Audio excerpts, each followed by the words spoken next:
बहुत important class होने वाला है, राइट। और यहां से हम क्या कर रहे हैं, मेन अपना फिजिक्स चालू कर दे रहे हैं, राइट। अब क्वेश्चन सॉल्व करने में इंटरेस्ट भी आएगा, बढ़िया क्वेश्चन भी बनेंगे, सीक्वेंस भी मेंटेन करके चलना है कि किस सीक्वेंस हम क्या कर रहे हैं, पढ़ रहे हैं, और हर एक कॉन्सेप्ट को समझते चलना है। अगर एक आध क्लास के इस बीच में अगर तुम मिस करते रहोगे तो आगे समझ में आने में मुश्किल हो सकता है, राइट। तो यूनिट एंड डायमेंशन चैप्टर हमने क्या कर लिया, पढ़ लिया है। अगला बिल्कुल एनसीईआरटी के सीक्वेंस के हिसाब से हम क्या करेंगे, पढ़ेंगे। अगला चैप्टर है हमारा, राइट। अब यहां से मेन चालू कर रहे हैं काइनेमेटिक्स। तो टॉपिक हमें डालना है क्या, motion in one dimension. Motion in one dimension, हम चाहें तो इसी को बोल सकते हैं motion in straight line, right. तो मोशन इन वन डायमेंशन तो हम इसको बोल ही रहे हैं, हम चाहे तो इसको और क्या बोल सकते हैं, मोशन इन स्ट्रेट लाइन। पहले थोड़ा समझो, मान लो, मुझे बताना, मान लो मैंने बोला कि हमारे पास क्या है, एक पार्टिकल है और उस पार्टिकल की वेलोसिटी है लेट्स से कितनी, 3i कैप मीटर पर सेकेंड। कैसा मोशन, 1D 2D या 3D, कैसा है 1D, right, one dimension motion, ठीक है। अगर मान लो मैंने बोला वेलोसिटी है कहीं पे 3i cap plus 2j cap metre पर सेकेंड, 1D या 2D, 2D। अगर मान लो मैंने बोला कि वेलोसिटी है 3i cap minus 2j cap plus k cap metre पर सेकेंड, वेलोसिटी कैसा, राइट, 3D। इस तरह से नहीं करना है, ये गलती दोबारा नहीं करना बेटा। ये सारे के सारे जो मोशन है वो क्या है, वन डायमेंशनल मोशन है, राइट। सारे के सारे जो मोशन है वो कैसे हैं, वन डायमेंशनल मोशन है। अभी मैंने थोड़ी देर पहले क्या किया, बोला कि मोशन इन वन डायमेंशन को हम चाहें तो क्या बोल सकते हैं, motion in straight line. Straight line motion जब हम क्या बोलते हैं, कहते हैं उसको, ये टर्म यूज करते हैं, तो जो कंफ्यूजन है वो थोड़ा क्या होता है, कम होता है। वन डायमेंशन मोशन कहने से, जैसे तुम यहां पे देखते हो आई कैप, जे कैप, के कैप, तुम्हें लगता है कि वन डायमेंशन है, टू डायमेंशन है, थ्री डायमेंशन, लेकिन ऐसा नहीं है। वेक्टर पढ़ा हुआ है हमने, अरे पढ़ा या नहीं पढ़ा है, वेक्टर पढ़ा हुआ है तो हमें पता है, जैसे मैंने पहले को क्या क्या डिफाइन किया, तो इसका मतलब है कि वो ऑब्जेक्ट 3 मीटर पर सेकेंड से मूव कर रहा है टुवर्ड्स द एक्स एक्सिस, लेकिन बिल्कुल स्ट्रेट मूव कर रहा है। तो पहला मतलब ये हो गया कि जो पार्टिकल है वो एक्स एक्सिस की तरफ क्या कर रहा है, मूव कर रहा है, कितने से, 3 मीटर पर सेकेंड से, but motion in straight line ही तो है, राइट। वेक्टर में हमने पढ़ा है कि अगर कहीं पे 3i cap plus 2j cap metre है, इसका मतलब है ये उसके एक्स और वाई कॉम्पोनेंट हो गए। अरे क्या हुआ, ये एक्स और वाई, एक्स एक्सिस में उसका कॉम्पोनेंट है कितना, 3 मीटर पर सेकेंड, और वाई एक्सिस में उसका कॉम्पोनेंट है कितना, 2 मीटर पर सेकेंड। तो वो कहीं उनके बीच में मूव कर रहा होगा। याद करो, इस तरह का क्वेश्चन भी हमने किया है। अगर एक पार्टिकल की वेलोसिटी 10 मीटर पर सेकेंड है, वो एक्स एक्सिस से 37 डिग्री के एंगल पे क्या कर रहा है, मूव कर रहा है, तो जब हमने उसको वेक्टर के फॉर्म में लिखा था तो आई कैप प्लस जे कैप के फॉर्म में लिखा था कि नहीं लिखा था। जब वो पार्टिकल 53 डिग्री या 37 डिग्री या किसी भी एंगल पे क्या कर रहा है, इस तरह से मूव कर रहा है एक्स और वाई के बीच में, क्या ये मोशन स्ट्रेट लाइन नहीं है, अरे है या नहीं। तो ये मोशन अभी भी क्या है, स्ट्रेट लाइन है। तो क्या मोशन टू डायमेंशन कहलाएगा, मोशन क्या कहलाएगा। तो इस सेकेंड वाला जो पार्ट लिखा है, इसका मतलब ये हुआ कि वो x और y के बीच में कहीं क्या कर रहा है, मूव कर रहा है। इसका x कंपोनेंट है 3 मीटर पर सेकेंड और y कंपोनेंट कितना, 2 मीटर पर सेकेंड, बट ये मूव ऐसे कर रहा है। ये भी कैसा है, मोशन इन स्ट्रेट लाइन। और अगर ये स्ट्रेट लाइन में क्या कर रहा है, मूव कर रहा है, तो ये भी कहलाएगा मोशन इन वन डायमेंशन। इसी तरह से अगर i, j और k कंपोनेंट है, इसका मतलब है ये हो गया i, ये j और ये k, वो पार्टिकल इस तरह से कहीं क्या कर रहा है, मूव कर रहा है, राइट। तो प्लेन जरूर 3 डायमेंशन हो गया, लेकिन मोशन स्ट्रेट लाइन हुआ या नहीं हुआ। तो ये भी मोशन क्या हुआ, स्ट्रेट लाइन हुआ। इसका मतलब है कि ये भी क्या है, वन डायमेंशनल मोशन। अरे आ रही बात समझ में, ये गलती नहीं करना, ये सारे के सारे मोशन है किसमें, वन डायमेंशन में। जिसको पढ़ना चाह रहे हो, जिसको पढ़ने वाले हो, कम से कम उसके बारे में तो पता है। तो क्वेश्चन आता है, सर अगर ये सारे मोशन 1D हैं तो 2 डायमेंशनल मोशन या 3 डायमेंशनल मोशन कैसे होंगे। तो सोचो बेटा, अगर 2D मोशन की हम क्या करें, बात करें, मान लो कोई पार्टिकल इस तरह से क्या कर रहा है, मूव कर रहा है ऐसे, तो इस तरह का जो मोशन होगा वो कहलाएगा क्या, 2 डायमेंशनल मोशन, क्योंकि 2 डायमेंशनल प्लेन में उसकी वेलोसिटी क्या है इस तरह से, और उसमें पूरा डिस्प्लेसमेंट क्या कर रहा है, ये कवर कर रहा है, 2 डायमेंशन में इस तरह से मूव कर रहा है। मतलब ये हुआ कि जब हम प्रोजेक्टाइल मोशन की बात करेंगे और सर्कुलर मोशन की बात करेंगे, ये मोशन हो जाएगा किसमें? 2 डायमेंशन में। तो प्रोजेक्टाइल एंड सर्कुलर हमारे एग्जाम्पल हो गए 2 डायमेंशनल मोशन के। तो क्वेश्चन आता है फिर सर 3 डायमेंशन मोशन कैसे हो करेंगे? तो 3 डायमेंशन मोशन क्या होगा? तीनों डायमेंशन में रहेगा। बस ध्यान नहीं रखना है, जैसे एग्जाम्पल बोल दे रहे हैं, इसका एक क्वेश्चन आया भी होता है ऐसी। तो मोशन ऑफ अ फ्लाई, मान लो एक मक्खी है, उसका जो मोशन रहेगा वो कैसा है बोल सकते हैं? 3 डायमेंशन। जैसे वो पहले क्या कर रहा है, मान लो इस तरह से उड़ रहा है, उड़ते उड़ते अचानक से यहां आ गया, ऐसे उड़ रहा है, फिर उड़ते उड़ते यहां से उड़ रहा है। तो वो पूरा क्या कर रहा है? इस तरह का पार्ट कवर कर रहा है। यहां से फिर ये 3 डायमेंशन में आ गया, फिर ऐसे उड़ रहा है, फिर ये 3 डायमेंशन में आया, इस तरह से। तो इस तरह का अगर मोशन उसका हुआ तो ये कहलाएगा मोशन कैसा? 3 डायमेंशन। अगर वो सीधा बिल्कुल इस तरह से मूव करे, चाहे ऐसे मूव करे, चाहे ऐसे मूव करे, मोशन इन 1 डायमेंशन। अगर इस तरह का मूव कर रहा है कहीं भी, राइट, दोनों तरफ वेलोसिटीज आ रही हैं, हर तरफ डायरेक्शन वो चेंज कर रहा है, लेकिन एक प्लेन में चेंज कर रहा है, तो 2 डायमेंशन। और अगर वो 3 डायमेंशन में अपना डायरेक्शन क्या करने लगे? चेंज करने लगे, तो मोशन क्या हो जाएगा? 3 डायमेंशनल मोशन। अरे आ रही बात समझ में? तो हम जो पढ़ने वाले हैं वो पढ़ने वाले मोशन इन 1 डे। मतलब वेलोसिटी हो सकता है ऐसे दे, चाहे इस तरह से दे, चाहे इस तरह से। देख के समझ जाना है ये बिल्कुल एक्स एक्सिस में मूव कर रहा है, ये भी स्ट्रेट लाइन में मूव कर रहा है लेकिन एक्स और वाई के बीच में कहीं, ये भी स्ट्रेट लाइन में मूव कर रहा है लेकिन 3 डायमेंशन कहीं मूव कर रहा है। तो हो सकता है इस तरह से मूव करो, राइट, इस तरह से मूव कर रहा हो, उधर मूव कर रहा हो। आ रही बात समझ में सर? राइट, सबसे पहले इसको नोट करो। प्रेफर करना है तो इसको क्या बोलो? Motion in straight line. ऐसा नहीं कि मोशन इन 1 डायमेंशन बोलने में कोई करती है, बट एक कंफ्यूजन जो तुमने यहां पे क्या किया, आंसर दिया था, वो हो सकता है। तो प्रेफर थोड़ा सा करना है कि इसको हम क्या बोले? Motion in straight line, right, इस तरह से। और जिस मोशन के बारे में हम पढ़ने वाले हैं उस मोशन के बारे में एटलीस्ट हमें सारा कुछ पता हो। तो सबसे पहले मोशन इन 1 डायमेंशन को शुरू करने से पहले हम क्या कर रहे हैं? मोशन के टाइप देख रहे हैं, मोशन को कैटेगराइज कर रहे हैं कि भैया मोशन कितने टाइप के, कितने वेराइटीज के हो सकते हैं या किस बेसिस पे। तो जब भी हम क्या करते हैं, किसी के टाइप देखते हैं, हमेशा वहां पे क्या होता है? कोई बेसिस, कि अगर आप इसका टाइप देख रहे हैं या इतने पार्ट में डिवाइड कर रहे हैं तो किस बेसिस पे कर रहे हैं। तो हम यहां पे मोशन को क्या कर रहे हैं? 2 पार्ट में डिवाइड कर रहे हैं, राइट, मोशन को 2 पार्ट में डिवाइड कर रहे हैं। किस बेसिस पे डिवाइड कर रहे हैं? वो बेसिस है कि वेलोसिटी और एक्सीलरेशन के बीच का एंगल कितना है, राइट। जो वेलोसिटी हम ले रहे हैं और जो एक्सीलरेशन है उनके बीच का जो एंगल है वो कितना है। तो हमने यहां पे लिखा on the basis of angle between velocity and acceleration. हम मोशन को क्या कर रहे हैं? 2 पार्ट में डिवाइड कर रहे हैं। पहला पार्ट हमारे पास है जिसमें वेलोसिटी के बीच का एंगल या तो 0 डिग्री रहेगा या 180 डिग्री रहेगा, या तो 0 या तो 180। अब अगर कहीं पे एंगल 0 डिग्री है वेलोसिटी एक्सीलरेशन, तो हम चाहें तो इसको बोल सकते हैं पैरेलल। और अगर वेलोसिटी और एक्सीलरेशन के बीच का एंगल कितना है? 180, तो हम टर्म यूज कर सकते हैं एंटी पैरेलल। ये दोनों टर्म क्या कर सकते हैं? यूज कर सकते हैं। तो पहला है when angle between velocity and acceleration is इधर 0 डिग्री, मतलब दोनों एक दूसरे के क्या हो गए? पैरेलल, और 180 डिग्री, मतलब दोनों एक दूसरे के क्या हो गए? Anti parallel. तो अगर ऐसा हुआ कि वेलोसिटी दोनों के बीच में क्या है? सॉरी, वेलोसिटी एक्सीलरेशन के बीच का एंगल क्या है? 0 डिग्री या 180 डिग्री। तो इनका जो पाथ होगा, जो पार्टिकल का पाथ होगा, वो हमेशा कैसा होगा? Straight line. वो हमेशा कैसा होगा? Straight line. इसका मतलब है कि जब तक हम इस चैप्टर को पढ़ने वाले हैं तब वेलोसिटी और एक्सीलरेशन के बीच का एंगल या तो क्या रहेगा? 0 डिग्री, या क्या रहेगा? 180 डिग्री। इसके अलावा कोई और एंगल नहीं होगा। अब ऐसा क्यों होता है वो समझते हैं। मान लो मैंने बोला कि एक पार्टिकल का वेलोसिटी जिधर है, सेम उसी डायरेक्शन में क्या है? एक्सेलरेशन। सेम उसी डायरेक्शन में एक्सेलरेशन ले रहे हैं। अब बेटा जिधर एक्सेलरेशन रहेगा उधर ही तो फोर्स रहेगा, राइट। बस एक्सेलरेशन को मास से मल्टीप्लाई कर दूं, क्या आ जाएगा? फोर्स।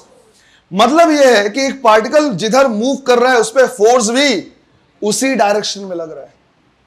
तो जिधर क्या लग रहा है उसका, सॉरी, जिधर उसका क्या है? वेलोसिटी, उस पर फोर्स भी उसी डायरेक्शन में लग रहा है, तो कंटिन्यूअसली हमेशा क्या करेगा, सेम डायरेक्शन में मूव करता रहेगा। क्या उसको कभी अपना डायरेक्शन चेंज करने की जरूरत पड़ेगी? क्या वो डायरेक्शन चेंज करके हो जाएगा? नहीं, क्योंकि डायरेक्शन चेंज करने का काम कौन कराता है? फोर्स। एनएलएम पढ़ा हुआ है कि नहीं पढ़ा हुआ है? डायरेक्शन चेंज कराने का काम कौन? फोर्स करता है। अब जिधर वो वेलोसिटी है बेचारा, फोर्स भी उधर ही लग रहा है, क्या वो डायरेक्शन कभी भी चेंज होगा?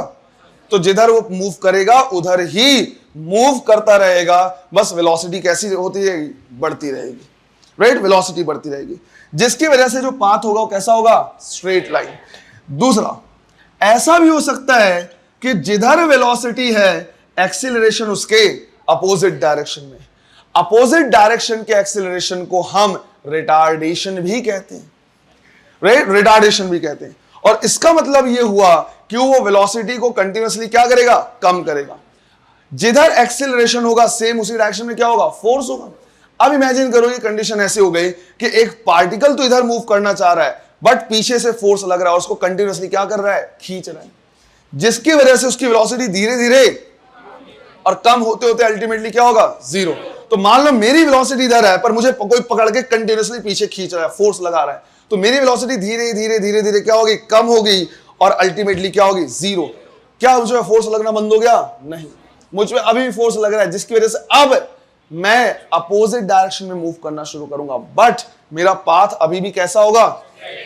जिस पार्ट में मैं जाऊंगा जिस पाथ में मैं जाऊंगा उसी पाथ में मेरी वेलोसिटी क्या होगी? जीरो। और वापस उसी में जब मैं आना शुरू करूंगा, क्योंकि फोर्स मुझ पे क्या लग रहा है? कंटिन्यूअस लग रहा है। इसका सबसे अच्छा एग्जांपल है कि जब हम किसी पार्टिकल को क्या करते हैं? ऊपर की तरफ थ्रो करते हैं, तो वो पार्टिकल पहले नीचे से ऊपर जाता है, फिर जब वेलोसिटी एग्जैक्टली ऊपर दे, तो जब वेलोसिटी एग्जैक्टली ऊपर दिया है, एक्सेलरेशन एग्जैक्टली क्या है? एक्सेलरेशन तो नीचे, तो पहले उसी में क्या करता है? ऊपर जाता है, वेलोसिटी जीरो होती है, फिर नीचे गिरना शुरू करता है। लेकिन पाथ अभी भी कैसा है उसका? Straight line.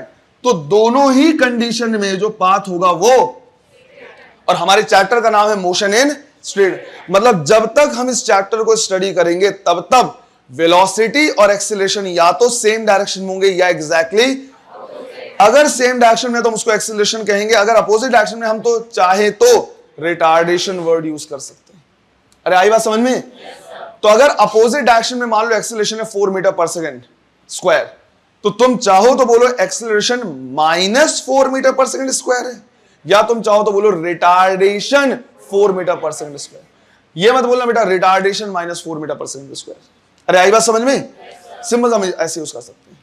तो ये हमने एक कंडीशन देख लिया कि जब दोनों के बीच का एंगल 0 डिग्री या 180 डिग्री हुआ। इनके अलावा कितने एंगल बच गए हमारे पास? इनफाइनाइट। अब इनके अलावा और कितने एंगल बच गए? इनफाइनाइट। क्या 360 ही एंगल होते हैं क्या? इनफाइनाइट। तो 0 और अगर हमने क्या कर दिया है 180 को हटा दिया, तो इनके अलावा बहुत सारे केसेस बच गए, बहुत सारे। तो अगला है कि जब 0 और 180 डिग्री ना रहे, तो सेकेंड पार्ट हम ले रहे हैं when angle between velocity and acceleration is neither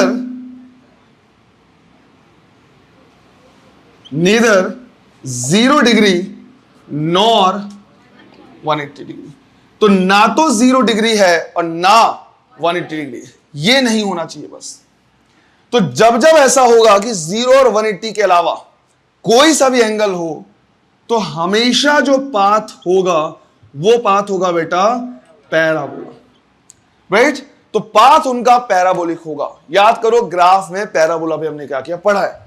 अब पैराबोला भी अलग अलग टाइप से हो सकते हैं, राइट? ऐसे बन सकता है, इस तरह से बन सकता है, कैसे अलग अलग टाइप से हो सकता है। तो क्वेश्चन आता है कि सर अगर पाथ पैराबोला बनेगा तो वो पैराबोलिक पाथ भी कैसे होगा, राइट? वो जो पैराबोलिक पाथ हम यहां पे पढ़ने वाले वो कैसा होगा। तो ध्यान दो बेटा, हमेशा इस चीज को ध्यान रखना है, पूरे नेचर में सबकी टेंडेंसी, पार्टिकल की टेंडेंसी होती है कि पहले वो उधर ही जाता है जिधर वेलोसिटी होता है, बट अल्टीमेटली बेचारे को मुड़ना पड़ता है जिधर फोर्स लग रहा होता है। जिधर फोर्स है उधर एक्सीलरेशन। तो मूव ऐसे ही करेगा, पहले जाएगा किधर जिधर वेलोसिटी है, बट अल्टीमेटली उसको उधर ही जाना पड़ेगा जिधर फोर्स लग रहा है।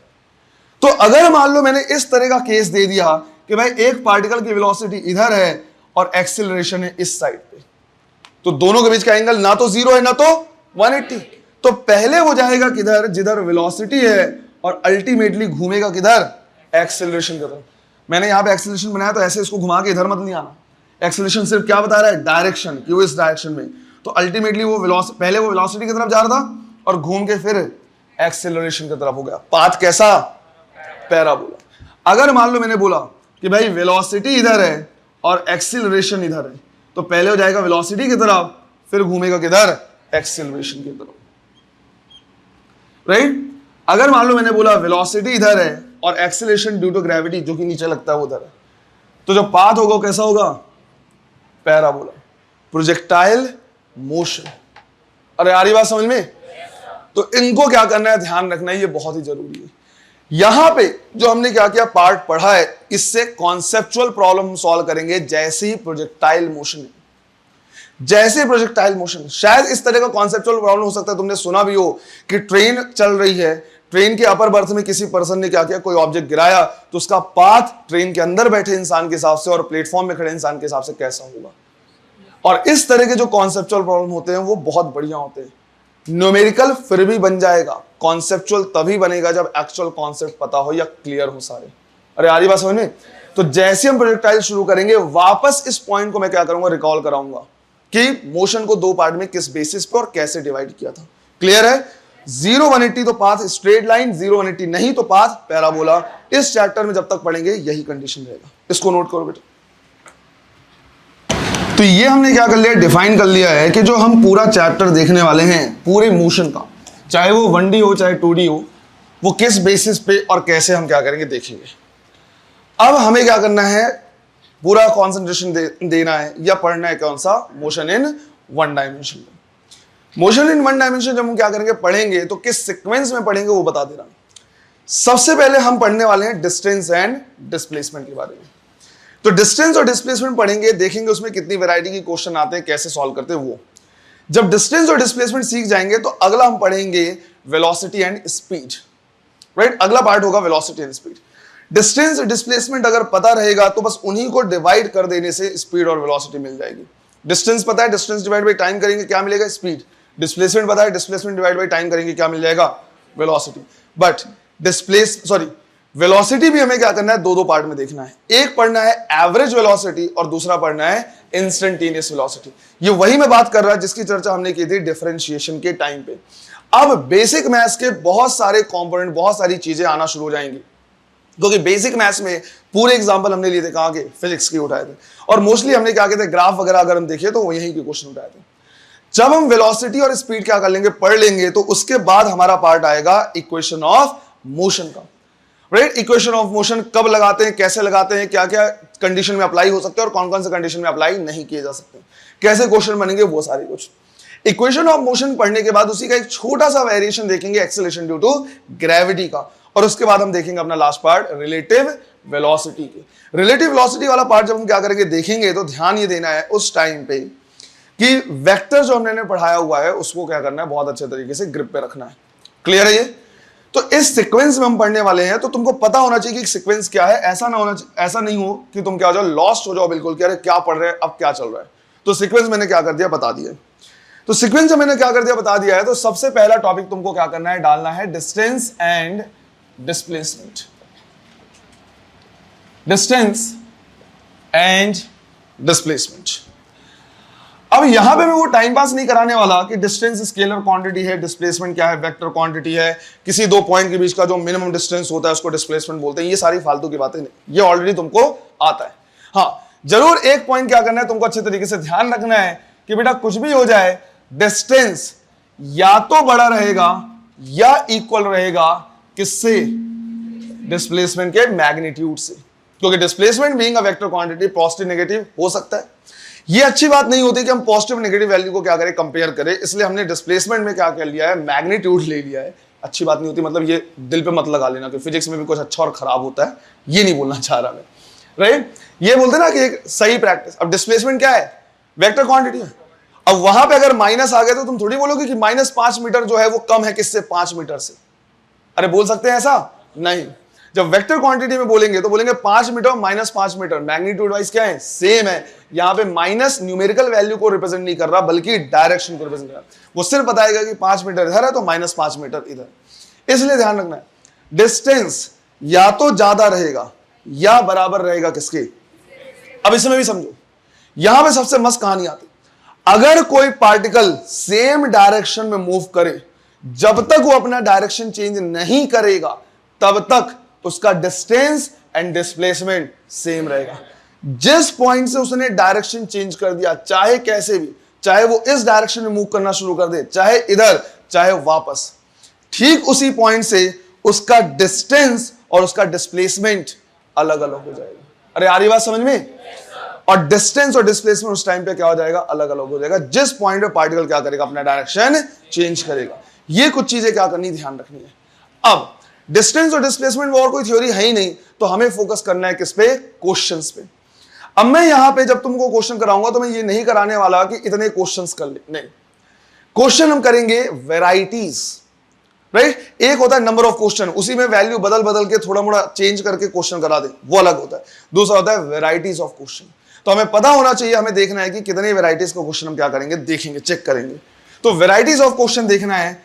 और पहला केस हम ले रहे हैं, यहां पे पहली वैरायटी ले रहे हैं, question based on equation of motion, right. पहला हम देख रहे हैं इक्वेशन ऑफ मोशन। हाँ, अब मुझे पता है कि मैंने अभी इक्वेशन ऑफ मोशन नहीं पढ़ा है, बट यहां पे ऐसा नहीं है कि बहुत ज्यादा हम उसका एप्लीकेशन, सिंपल सा क्या करना है, कुछ चीजें ध्यान रखनी है। इक्वेशन ऑफ मोशन एटलीस्ट याद होना चाहिए। जब पढ़ेंगे तो उस टाइम पे इस क्वेश्चन को तुम वापस से चाहो तो रिवाइज कर सकते हो, पर फिलहाल मैं उसको क्या कर रहा हूं, उस वैरायटी को ले रहा हूं। तो पहला हम केस ले रहे हैं ऐसा जिसमें हमें इक्वेशन ऑफ मोशन क्या करना पड़ेगा, यूज करना होगा। अब समझो, सेकेंड इक्वेशन अगर तुम लिखो तो s इज इक्वल टू क्या है, ut plus half at square. Third equation जब लिखते हैं तो वो है v square is equal to u square plus 2as। ये जो s है वो डिस्टेंस है या डिस्प्लेसमेंट है या दोनों है। जो इसमें आते हैं s is equal to ut plus half at square में जो s आ रहा है, v square is equal to u square plus 2as आ रहा है, ये s क्या है, डिस्टेंस है, डिस्प्लेसमेंट या दोनों है, ये है डिस्प्लेसमेंट। जो s लिखा हुआ है वो सिर्फ और सिर्फ क्या है, डिस्प्लेसमेंट, कभी भी वो डिस्टेंस नहीं। जिसकी वजह से अगर क्वेश्चन इक्वेशन ऑफ मोशन पे बेस्ड आया तो डिस्प्लेसमेंट का क्वेश्चन इजी रहेगा, क्योंकि उसके लिए हमारे पास फॉर्मूला है, पर डिस्टेंस का क्वेश्चन इजी नहीं रहेगा। डिस्टेंस का क्वेश्चन इजी नहीं रहेगा क्योंकि डिस्टेंस के लिए कोई फॉर्मूला है ही नहीं। तो अब करना कैसे और क्वेश्चन कैसे आएगा वो समझो। पहले इस क्वेश्चन को पूरा समझ लेना है, उसके बाद ही नोट करना है। दूसरा, सिंस ये पहला क्वेश्चन है, मैं बिल्कुल डिटेल में एक एक पॉइंट करके बताऊंगा, तो तुमको ऐसा लग सकता है कि क्वेश्चन बहुत बड़ा है, लेकिन ऐसा नहीं है। सिर्फ पहला क्वेश्चन में प्रॉपर समझा रहे, इसलिए तुमको क्वेश्चन का डिटेल की वजह से थोड़ा सा बड़ा लगेगा, पर जब समझने के बाद तुम चाहो तो उसको 3 से 4 लाइन में सॉल्व कर सकते हो।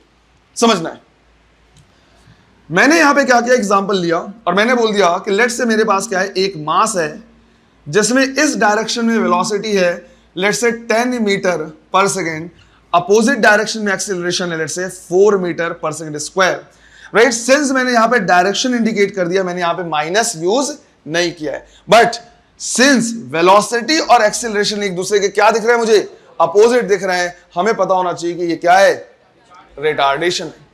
अब जब जब रिटार्डेशन रहेगा, चांसेस रहेंगे कि पार्टिकल घूम के वापस आ जाए, रहेगा या नहीं रहेगा, चांसेस रहेंगे। घूम के आएगा गारंटी नहीं है, पर घूम के वापस आ सकता है। हाँ, सेम डायरेक्शन में होता तो जिधर मूव कर रहा है फोर्स भी उसी डायरेक्शन में, तो क्या वापस आता वो, लेकिन अब वो बेचारा जा इधर रहा है, पीछे से कोई खींच रहा है, तो हो सकता है वो वापस आ जाए। और अगर पार्टिकल वापस आया तो एक चीज श्योर हो जाओ बेटा कि डिस्टेंस और डिस्प्लेसमेंट अलग अलग हो जाएंगे, डिस्टेंस और डिस्प्लेसमेंट अलग अलग हो जाएंगे। इसमें क्वेश्चन पूछा हुआ है, राइट, इसमें क्वेश्चन पूछा है, find the distance and displacement in 3 second. 3 second में इसका डिस्टेंस कितना है और डिस्प्लेसमेंट कितना है।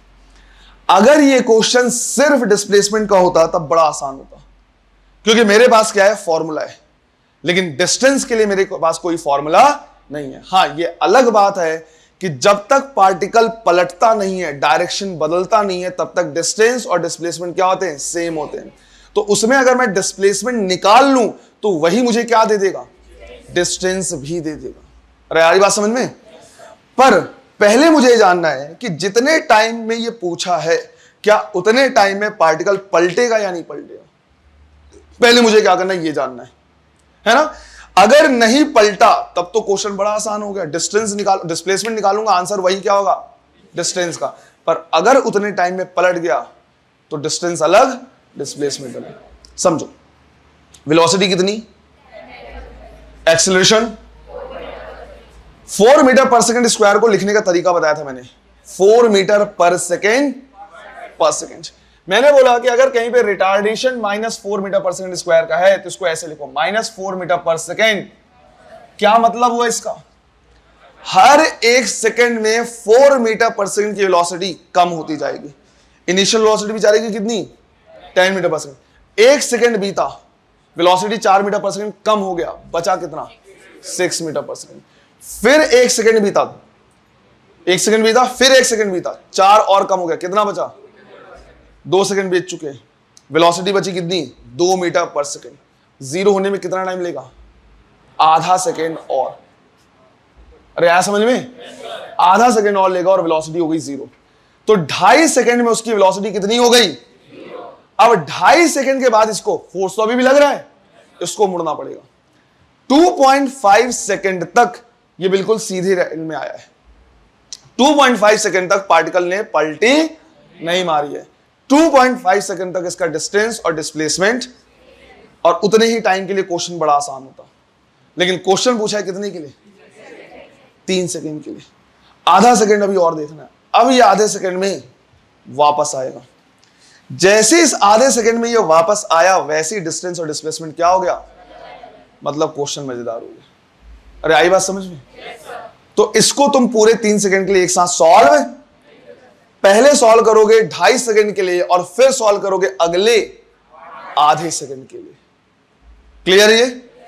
ठीक। देखो, यहां तो मैंने ऐसे बता दिया ना कि 1 सेकेंड में 4 मीटर पर सेकेंड कम हो गया तो 6 बचा, फिर 1 सेकेंड में फिर आधा। लेकिन ऐसे थोड़ी करते रहोगे, ये तो मैंने बस बता दिया फीलिंग लाने के लिए, तुम्हें समझ में आना चाहिए कैसे। मान लो मैं बोलता कि इनिशियल वेलोसिटी 100 मीटर पर सेकंड और 5 मीटर या 6 मीटर पर सेकंड का क्या है? रिटार्डेशन। तुम थोड़ी ऐसे करते, 100 था, फिर 1 सेकंड बाद 6 कम हो गया, 94 बचा, फिर 6 कम हो गया, 88 बचा। ऐसे करते रहते क्या? नहीं। तो कितने टाइम में वेलोसिटी 0 होगा, पहले तो मुझे यही पता करना है। अरे यही पता करना है ना, तो वो हम यूज करेंगे फर्स्ट इक्वेशन से, राइट? तो मैं सबसे पहले तो यही निकालूंगा, उसी 2.5 सेकंड को कैलकुलेट करूंगा, वो टाइम जिसमें वेलोसिटी क्या होगी? 0। तो मैंने यहां पे लिखा time in which velocity becomes 0। Use करना है v = u + et। Final velocity 0, मुझे वही टाइम निकालना है। इनिशियल वेलोसिटी 10 मीटर, एक्सेलरेशन क्या कहलाएगा? माइनस, तो -4 और t मुझे जानना है कितने टाइम में। तो यहां से टाइम निकल के आया 10/4, मतलब ये वही टाइम हमने क्या कर लिया? कैलकुलेट कर लिया। देखो पहले तो मैंने बता दिया था ना 4 से कम करके, ऐसे नहीं करना, लेकिन वो तो मैं बस बता रहा था, समझा रहा था। कैलकुलेट करना है। 2.5 सेकंड में इस पार्टिकल की वेलोसिटी क्या हो गई? 0। 2.5 सेकंड तक क्वेश्चन आसान था, पर 3 सेकंड के लिए क्वेश्चन उतना आसान नहीं है। समझो, मान लो मैंने इस तरह से बोला, राइट? मैं थोड़ा सा इसको डायग्राम, पूरे काइनेमैटिक्स में कोशिश करना है डायग्राम ड्रॉ करते जाओ, कहां कहां पे क्या है। यहां पे वेलोसिटी था, ये फाइनल हो गया, यहां तक मूव किया। उससे होता ये है कि सारा डेटा, सारा डिटेल हमें सामने दिख जाता है कि यहां से यहां तक मूव किया, इतना समय लगा, ये फाइनल वेलोसिटी, ये इनिशियल वेलोसिटी, हर चीज, राइट? कंपैरेटिवली ये चीजें क्या हो जाएंगी? आसान हो जाएंगी। तो मैंने भी वही किया। मैंने बोला यहां से मूव करना शुरू किया और यहां जाते जाते बेचारे की वेलोसिटी कितनी हो गई? 0, राइट? यहां से मूव करना शुरू किया, यहां पे इसकी वेलोसिटी कितनी थी? 10 मीटर पर सेकंड थी। अपोजिट डायरेक्शन में एक्सेलरेशन लग रहा था 4 मीटर पर सेकंड स्क्वायर, राइट? यहां से यहां तक जाने में इसको टाइम कितना लगा? 2.5 सेकंड, और वेलोसिटी हो गई 0। लेकिन अभी भी आधा सेकंड और, क्योंकि 3 सेकंड के लिए कैलकुलेशन बोला है। तो अगले आधे सेकंड में अब ये क्या आएगा? वापस आएगा। अरे आएगा नहीं आएगा? ये टाइम कितना है? 0.5 सेकंड, राइट। शुरू के 2.5 सेकंड के लिए ये फाइनल कहलाएगा, लेकिन अगले आधे सेकंड के लिए यही वेलोसिटी इनिशियल कहलाएगी। फाइनल या इनिशियल का कोई फिक्स डेफिनेशन नहीं होता कि फाइनल मतलब यही वेलोसिटी फाइनल है। डिपेंड करता है कि तुम किस पर्टिकुलर सिनारियो में ले रहे हो, राइट। फॉरवर्ड या शुरू के 2.5 सेकंड के लिए ये वेलोसिटी फाइनल है, लेकिन अगले 0.5 सेकंड के लिए ये वेलोसिटी इनिशियल है। यार सीधी सी बात है, मान लो 9 से 11 और 11 से 1 क्लास हो रही है, तो 11 बजे जो क्लास खत्म हो रहा है उसके लिए फाइनल आवर हो रहा है। लेट्स से बायो की क्लास 11 बजे क्या हो रहा है, ओवर हो रहा है। तो जैसे ही 11 बजा, वो 11 बजे बायो की क्लास के लिए क्या है, फाइनल आवर है, राइट। लेकिन उसी टाइम पे फिजिक्स क्लास अगर शुरू हो रही तो वही फिजिक्स के लिए क्या हो गया।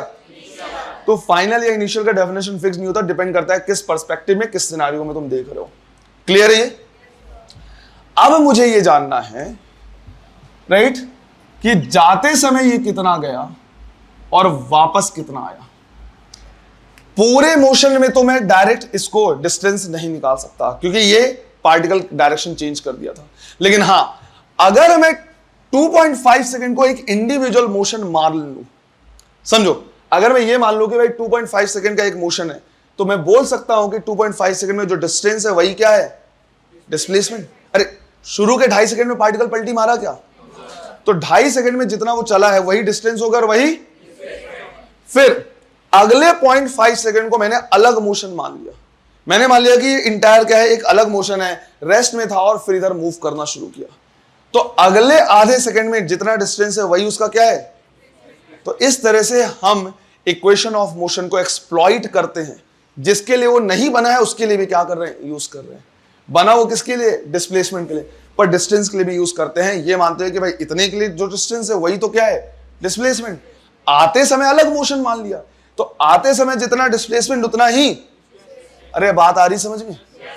तो हम ऐसे सॉल्व करेंगे, हम सॉल्व करेंगे फॉर इनिशियल 2.5 सेकंड। शुरू के 2.5 सेकंड में इनिशियल वेलोसिटी कहलाएगी मेरी 10 मीटर पर सेकंड। एक्सीलरेशन -4 मीटर पर सेकंड स्क्वायर। रिटार्डेशन है, डायरेक्शन अपोजिट है, और डायरेक्शन हमेशा इनिशियल और एक्सेलरेशन में देखते हैं, इनिशियल वेलोसिटी और एक्सेलरेशन में, है ना। फिर टाइम कितना लूंगा मैं, 2.5, और मुझे निकालना है S1 की वैल्यू, जाते समय कितना है। कौन सा equation, right, second. S1 is equal to UT plus, right, initial है 10, टाइम है 2.5। एक्सेलरेशन माइनस होने की वजह से मैंने यहां पे माइनस लगा दिया। दोनों काम मत कर देना कि यहां भी माइनस लगा दे और रिटार्डेशन भी लिख दिया है ना। दोनों काम मत कर देना, या तो यहां पे एक्सेलरेशन लिखो वो खुद माइनस हो जाएगा, या माइनस लगा दिया तो एक्सेलरेशन की बस मैग्नीट्यूड लिख दो वहां पे, है ना। कितना था 4, और टाइम कितना 2.5 का स्क्वायर। ये कितना हो गया 25। 2.5 का स्क्वायर 6.25, 6.25 मल्टीप्लाइड बाई 2 12.5। अरे 4/2 मतलब 2 बचा, कितना 12.5। तो टोटल 25 माइनस 12.5 कितना आया, मतलब आगे गया है कितना 12.5 मीटर। अब देखना है वापस कितना आया।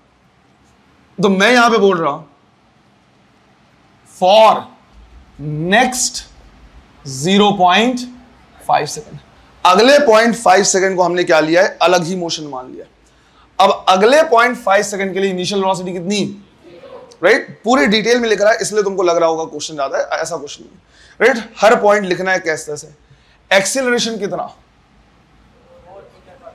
4 मीटर या -4 मीटर पर सेकंड स्क्वायर, 4 मीटर पर सेकंड स्क्वायर। जाते समय वो उसका अपोज कर रहा है, लेकिन आते समय तो सपोर्ट कर रहा है, राइट। तो अब उसके लिए वो रिटार्डेशन नहीं बल्कि 4 मीटर पर सेकंड स्क्वायर, राइट। मुझे निकालना है डिस्प्लेसमेंट और टाइम कितना, राइट। तो हम लिखेंगे S2 is equal to UT plus, ये हो गया 0, हमने लिखा हाफ 4.5 का स्क्वायर। 0.5 का स्क्वायर 0.25, 0.25 मल्टीप्लाइड बाई 2 0.5 मीटर। तो S2 आ गया 0.5 मीटर। सोचो बेटा, गया है 12.5 मीटर, आया है आधा मीटर, टोटल डिस्टेंस कितना हो गया, राइट, 13 मीटर। तो अगर मैं यहां से क्या करूं, निकालूं टोटल डिस्टेंस, तो वो लिखूंगा मैं S1 plus 12.5 metre plus 0.5 metre, ये आ गया कितना? यही क्वेश्चन अगर स्पीड का पूछ लेता तो फिर दिक्कत हो जाती, क्योंकि स्पीड का अगर पूछता तो मुझे टोटल डिस्टेंस निकालना पड़ता, तो यहां तक तो करना ही पड़ता, फिर टोटल टाइम से मैं डिवाइड कर देता। अगर मैं बोलता है एवरेज स्पीड बताओ ड्यूरिंग दिस मोशन, तो तुम बोलते टोटल डिस्टेंस है 13 metre divide by total time है कितना? 3, तो इसकी एवरेज स्पीड हो गई 13/3 मीटर पर सेकेंड। इसी तरह से अगर पूछे टोटल डिस्प्लेसमेंट तो S1 माइनस, ध्यान रखना पड़ता है टाइम का भी, तो 12.5 मीटर ये आगे गया था, 0.5 मीटर वापस आ गया, कितना? और अगर पूछता है एवरेज वेलोसिटी तो total displacement divide by total time, तो 12 डिवाइड बाय 3 करते याद आता कितना? 4 मीटर पर सेकेंड। अरे आ रही बात समझ में? समझो ये इंपॉर्टेंट है। अगर यही क्वेश्चन सिर्फ डिस्प्लेसमेंट का होता ना, अगर यही क्वेश्चन सिर्फ डिस्प्लेसमेंट का होता तो बहुत आसान होता, बहुत आसान होता। क्यों? डिस्प्लेसमेंट के लिए हमारे पास क्या है? फॉर्मूला। डिस्प्लेसमेंट के लिए हमारे पास फॉर्मूला है। थोड़ी देर के लिए मानो कि अगर यही क्वेश्चन सिर्फ डिस्प्लेसमेंट का होता तो कितना आसान होता। हमें फिर यह देखने की जरूरत नहीं कि कब रुका, कब पलटी मारा, कहां गया, क्या नहीं, कुछ नहीं, सीधा हम निकाल सकते हैं। कैसे निकाल सकते हैं? मैं ये बता रहा ओनली फॉर डिस्प्लेसमेंट, सिर्फ डिस्प्लेसमेंट पूछता कि भाई ये है 3 सेकंड में बताओ, तो हम बोलते इनिशियल वेलोसिटी हमारी कितनी?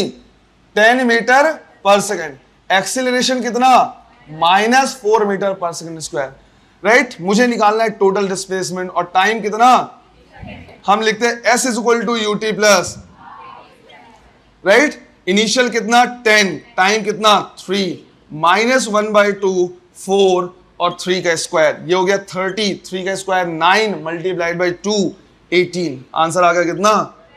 आ जाता है एक साथ, क्योंकि इसके लिए मेरे पास क्या है? फॉर्मूला है। बट दिक्कत क्या है? क्वेश्चन थोड़ी पूछेगा तुमसे, ये क्वेश्चन तुमसे नहीं पूछेगा, क्वेश्चन नहीं आएगा कि है ना कि क्या है, वेलोसिटी इतनी है, एक्सेलरेशन इतना है, टाइम इतना है, बताओ डिस्प्लेसमेंट कितना, क्योंकि उनको पता है आराम से किया जा सकता है। अरे आया समझ में? इसलिए मैंने बोला ऐसे क्वेश्चन में डिस्टेंस थोड़ा सा क्या हो जाएगा? कंपैरेटिवली टफ हो जाएगा। क्यों? रीजन सिंपल है बेटा, रीजन सिंपल है कि अगर पार्टिकल ने डायरेक्शन चेंज किया तो डिस्टेंस डिस्प्लेसमेंट अलग। अब डिस्टेंस के लिए फॉर्मूला ही नहीं है, तो उसको पार्ट वाइज सॉल्व करना पड़ता है कि कितने पार्ट के बाद वो डायरेक्शन चेंज किया, तो इसको अलग उसको अलग। डिस्प्लेसमेंट में ऐसा करने की जरूरत नहीं। क्लियर? ये टूट पड़ो। चलो कर ले ऐसे। क्या इस तरह का क्वेश्चन कर सकते हो? एक सिमिलर सा एग्जांपल दे दे रहा मैं, है ना, बिल्कुल सिमिलर सा। इतना सब कुछ, इतना वो करने की जरूरत नहीं पड़ेगी तुमको। अभी तो मैंने बता दिया पूरा कि भाई इनिशियल वेलोसिटी कहां, कब उसको फाइनल बोलेंगे, ये सारी चीजें मैंने क्या कर दी थी? बता दी थी, राइट। इतना सब कुछ बता दिया था। मैं सिर्फ वैल्यू चेंज कर रहा, इसको थोड़ा सा और जल्दी स्टेप में सॉल्व करने की कोशिश करोगे तुम।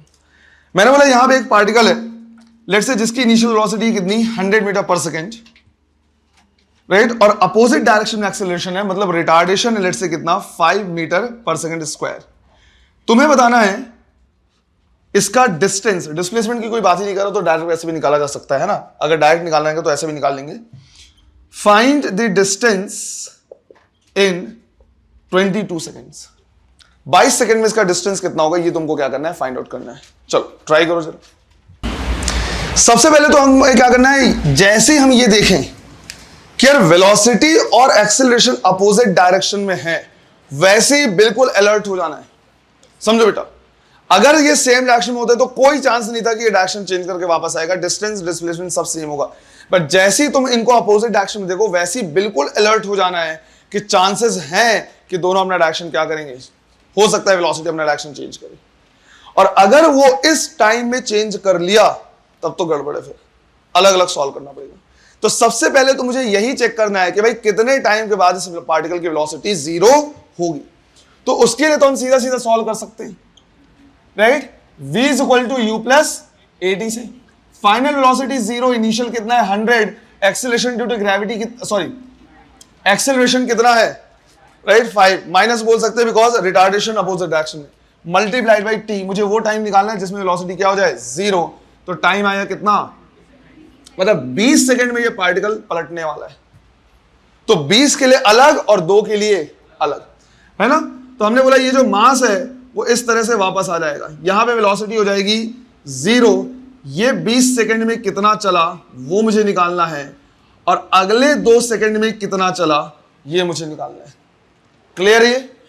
तो मैं सीधा निकाल सकता हूं S1 is equal to ut plus half AT square, right. Initial velocity इसकी क्या कहलाएगी 100, कितने टाइम के लिए निकालना है मुझे 20।